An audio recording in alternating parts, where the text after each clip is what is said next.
Hey guys, my name is Mahe and I am a CBSE 10th grader. Today I am sharing my routine and strategy कि मैं क्या क्या अभी कर रही हूँ एंड मुझे नोट्स अभी बनाने चाहिए कि नहीं अपन को। और अगर नोट्स से पढ़ना है तो फिर अपन को क्वेश्चन आंसर्स प्रैक्टिस करनी चाहिए कि नहीं, वो सब कुछ मैं इस डिटेल में बताने वाली हूँ। तो लास्ट तक एंड तक बने रहना।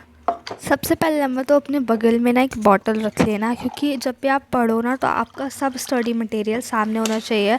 एंड कोशिश करो स्टडी टेबल पे ही पढ़ो। और आपके पास प्लानर भी होना चाहिए कि आज अपन को क्या पढ़ना है एंड जो सबसे ज़्यादा इम्पॉर्टेंट है उसको अलग से मार्क कर लो। फर्स्ट वही टारगेट करो जो आपको ज़्यादा समय लेगी चीज़ और ज़्यादा इम्पॉर्टेंट है। एंड कोशिश करो कि अभी अपन रिवीजन वगैरह कर रहे हैं तो मॉर्निंग में सुबह से उठकर जो आपने रात में पढ़ा है वो ही पढ़ो, क्योंकि अगर जो अपन रात का जो अपन ने पढ़ा सुबह पढ़ लेते हैं, रिवीजन कर लेता है तो बहुत अच्छे से रिवाइज हो जाता है। और उसमें ना क्या रहता है, जो चीज़ अपन पढ़ते हैं अपन को 2 बार पढ़ने के बाद फिर अपन को अपनी जो ब्रेन रहता है वो रिकवर कर लेता है सोने के वक्त। एंड फिर से अपन वो रिमाइंडर लगा देते कि भाई फिर से वो चीज़ याद करनी है, तो फिर अपन वो लॉन्ग टाइम के लिए याद रखते हैं। एंड अगर अपन चाहें तो संडे को भी ये सब चीज़ें कर सकते हैं। मतलब संडे को जो रिवीजन वाला रहता है, पूरा आपने 6 डेज़ पढ़ा है वो 7th डे जो कि संडे रहेगा उसमें पढ़ सकते हो। वरना अगर ये ज़्यादा मेरे हिसाब से तो मुझे सबसे ज़्यादा इजी टू गो यही लगता है कि रात में कल पढ़ो एंड सुबह उठ कर एक एक बार 10-15 मिनट ही लेता है मुश्किल से रिवाइज़ कर लो। अगर आपके पास खुद के शॉर्ट नोट्स नहीं होते हैं तो आप कोई बुक ले सकते हो। बुक भी नहीं लेने तो ऑनलाइन बहुत सारे नोट्स अवेलेबल हैं, कोई भी आप चेक इट आउट कर सकते हो।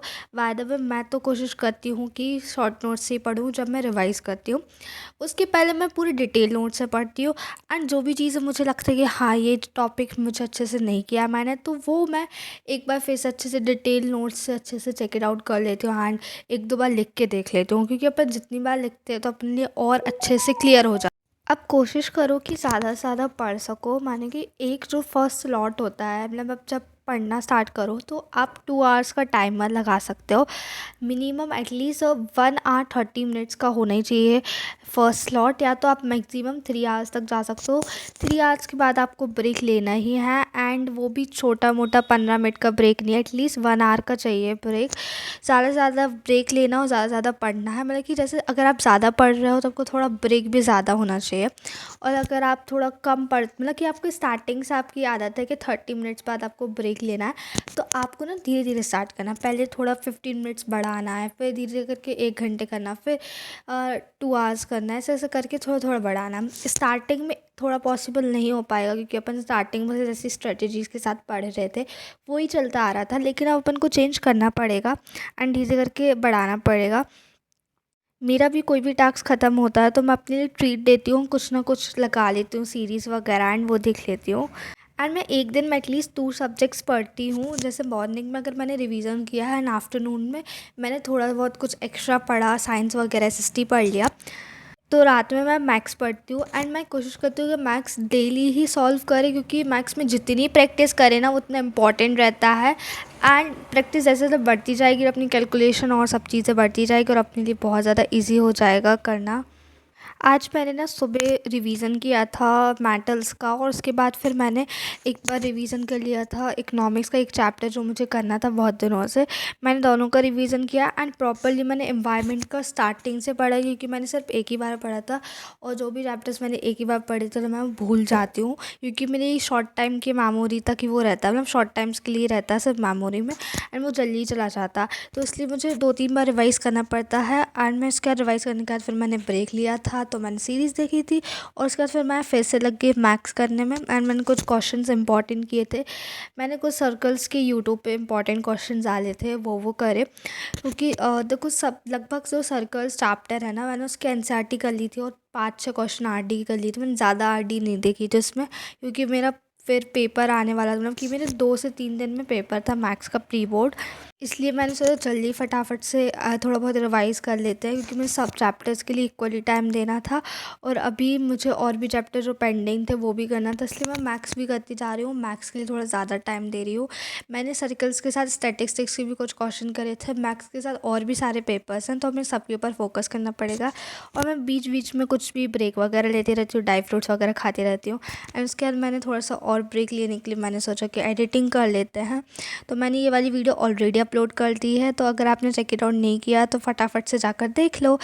फिर मैंने एडिटिंग फिनिश की और उसके बाद फिर मैं एसएसटी पढ़ने लगी थी एंड मैं दिग्रासर से वन शॉट देख रही थी हिस्ट्री का। ये जो चैप्टर लास्ट के 3 चैप्टर्स थे वो ज़्यादा मार्क्स को इतना कंज्यूम नहीं करते, 3 से 5 मार्क्स को करते हैं। तो मैंने उसका पूरा डिटेल वीडियो नहीं देखा, मैंने वन शॉट ही देखा, क्योंकि अब इतना टाइम नहीं बचा कि अपन इतनी 4-5 आवर्स की वीडियोज़ देखें। इसलिए मैं 1 आवर से लेके 2 आवर्स के बीच में एक जो भी वन शॉट वगैरह रहते हैं वो दिग्रासर के देख लेती हूँ। और उसके बाद एक बार रिवाइज़ करने के लिए रैपिड रिवीजन भी मैं सबका देख लेती हूँ। और अपन जितनी कोशिश करें ना एक वीडियो को 2 बार देखने की, वो ज़्यादा बेटर रहेगा कि 3 से 4 घंटा अपन एक प्रॉपर लेक्चर देख रहे हैं। तो उससे ज़्यादा बेटर है वन शॉट देख लो। और मैंने कुछ इंपॉर्टेंट नोट्स वगैरह जो मुझे लगा कि इम्पॉर्टेंट है मैं वो लिख रही थी। मैंने प्रॉपर नोट्स नहीं बनाए थे कि जो वो बोल रहे थे, क्योंकि वो अपन ऑनलाइन भी चेक इट आउट कर सकते हैं। बट अपनी लैंग्वेज में कुछ चीज़ें लिख रही थी मैं, जो मुझे इम्पॉर्टेंट लग रहा था, क्योंकि अब इतना टाइम नहीं बचा कि अब प्रॉपर अपन नोट्स बनाना है और उसके बाद फिर उसमें मार्किंग करे ये सब। तो मैं मार्क करने के लिए भी जब मैं दूसरी बार रीड करती हूँ उसको, तो मैं मार्क कर लेती हूँ जो चीज़ें मुझे इम्पॉर्टेंट लगती है। इससे क्या होता है कि अपन जो चीज़ें मार्क कर लेते हैं तो दूसरी बार अपन रीड भी कर ले, रिवाइज़ भी हो जाता है एंड फिर उसके बाद अपन को बार बार उसको देखने की, रिवाइज़ करने की ज़रूरत नहीं है। मतलब संडे को ही वो सेम तरीका करना है तो अपन मॉर्निंग में भी एक बार रिवाइज़ कर सकते हैं। और क्या रहता है, मैं ना कोई भी चीज़ फर्स्ट टाइम पढ़ती हूँ तो मैं तो भूल ही जाती हूँ, इसलिए मुझे करना ज़रूरी रहता है, इम्पॉर्टेंट भी रहता है और वो ज़्यादा टाइम के लिए, लॉन्ग टाइम के लिए भी हो जाता है अपनी स्टोर अपनी ब्रेन में। मेरा एसएसटी का भी हिस्ट्री के 2 चैप्टर्स बचे हैं और उसके साथ साथ सिविक्स के भी 1-2 चैप्टर बचे हैं। तो लास्ट का एक चैप्टर बचा और एक और चैप्टर को मुझे थोड़ा सा अच्छे से मैंने करा नहीं था, तो एक बार और अच्छे से रिवाइज़ करना। और इकोनॉमिक का भी एक चैप्टर बचा, मतलब मेरा 2-2 चैप्टर, एक चैप्टर चारों सब्जेक्ट में से बचे हैं, सिविक्स, हिस्ट्री और ज्योग्राफ़ी। ज्योग्राफ़ी भी मैंने अच्छे से पढ़ा ही नहीं था, क्योंकि मुझे सबसे ज़्यादा बोरिंग ज्योग्राफ़ी लगती है एंड इसलिए मैंने वो उसके लिए लास्ट के लिए छोड़ दिया कि ज्योग्राफ़ी मैं लास्ट में पढ़ूँगी। और अभी मैंने जब फर्स्ट प्री बोर्ड से, तो मैंने ज्योग्राफ़ी थोड़ी बहुत पढ़ के ऐसे छोड़ दी थी। मैंने अभी सेकंड प्री बोर्ड्स हो रहा है, तो मैं अब अच्छे से उसके लिए पढ़ रही हूँ एंड मेरे तो अभी लास्ट के जनवरी में है एंड के pre board, second pre boards, लेकिन ये फर्स्ट प्री बोर्ड्स हैं जो कि अभी चल रहे थे एंड ये थोड़ा सा पुराना वीडियो है और आगे की बाकी चीज़ें मैं नेक्स्ट वीडियो में बताऊँगी। That's it for this one. अगर वीडियो अच्छा लगा हो और हेल्पफुल रहा हो तो सब्सक्राइब ज़रूर करना। Thank you for watching, bye.